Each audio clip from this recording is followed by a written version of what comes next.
Good morning and welcome to Coffee Talk.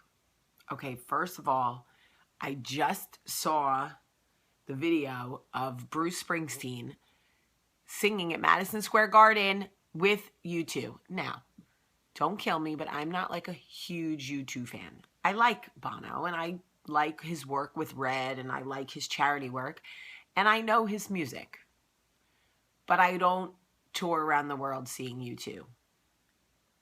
But I love Bruce Springsteen, okay? I love Bruce Springsteen. If you know me, you know I am such a traditional Jersey girl in that way. I am from Freehold. Bruce is from Freehold. I love Bruce Springsteen. I love the way he looks. I love the way he rides his motorcycle. I love the way he sings. I know every word to every song. I hosted an hour of E Street Radio on Sirius Radio when I was doing Jersey Belle. I love Bruce Springsteen. He's so cool. I'm going to post the link for you guys to see the video this morning. Just, can you look how cool my man is, please? He's that cool and he's that talented and he's that nice because I've met him and he's delicious. Anyway, complete sidebar, but had to give a little props to my guy. Looks so good with his black t-shirt. And like, obviously, if I saw him walking in the mall, I wouldn't think he was like, if he was just a dude, he's not like my type. But he's not just a guy, he's the boss. And man, I'd go to work every day. Hello, boss. Anyway, so you guys will love this. My girlfriend's divorced and she's dating again. And we're talking on the phone last night and she's telling me how, she's like, I don't know, it's just, there's no like, I'm paraphrasing. There's no like grand gestures in this relationship. It's just very even keeled. So I go, well, what do you mean? She's like, I don't know. There's just like nothing wow. There's no wow. He's not wowing me. I go, oh, he's not wowing you? Now, they've been together like almost a year. I like this guy. He's nice. So I say to her, what? Like, what do you hope? What would you like him to do? Do you want him to like show up at a girls' night at a bar and like follow you into the bathroom with some of his friends and get down on his knee and saying, you've lost that love and feeling, something like that? She starts laughing. She knows what I'm about to say. She knows. She walked into Coffee Talk, the circumference of Coffee Talk. She knows, and she just is laughing.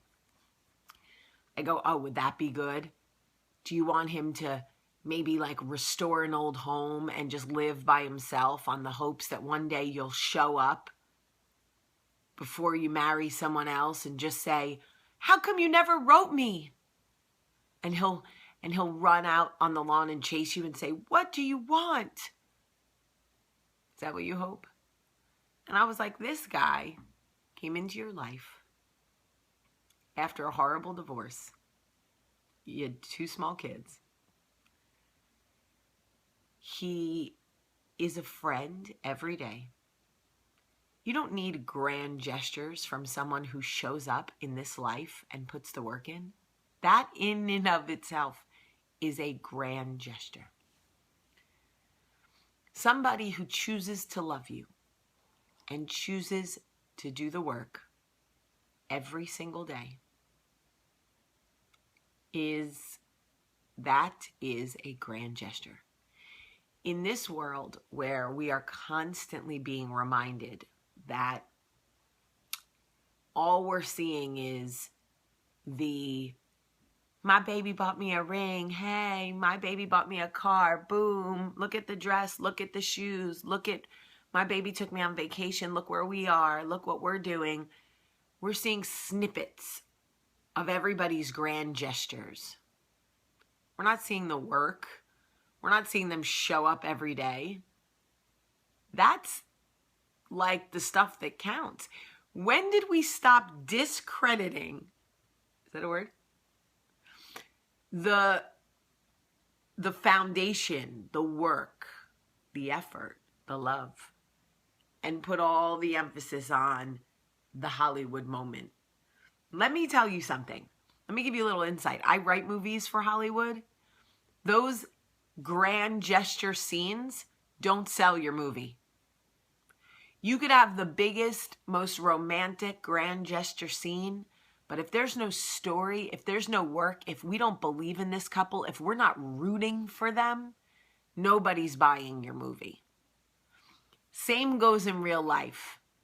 If you have a man that shows up and sings "You've Lost That Love and Feeling," but isn't there with you in the trenches every day, if he's not helping with the housework, helping financially, if he's not helping you raise your children, and this is for any relationship, your first husband, your third husband, whatever, those are the highlights. That is why Michael and I celebrate that we've made it another week, because we don't take weeks for granted. There are weeks we feel like we are not going to make it. I don't post a lot of highlight clips from Michael and I on Facebook, and there's a reason for it, because I think it sends the wrong message. Like, hey, we're just whatever. Occasionally I share videos of him doing funny things with the kids or whatever, but like marriage, relationships that are long lasting, they are not pretty. You know when they're beautiful? They're beautiful when you get to the end and you look back at everything you've made it through. But day to day, they are not beautiful. They are ugly some days. And dirty and messy and complicated. The grand gesture is choosing you every day. I choose you. I'm in this life. I'm going to fight the good fight. I'm going to try to make it work. Some days I'm going to want to take your bottom lip and pull it up over your face and just staple it to your forehead so I don't have to hear you talk. But I still want to go to bed with you at night. I still want it to be you. So if you are in a relationship and you are waiting for the grand gestures, you're probably missing them. Something to think about. I love you so much today. Have a great day.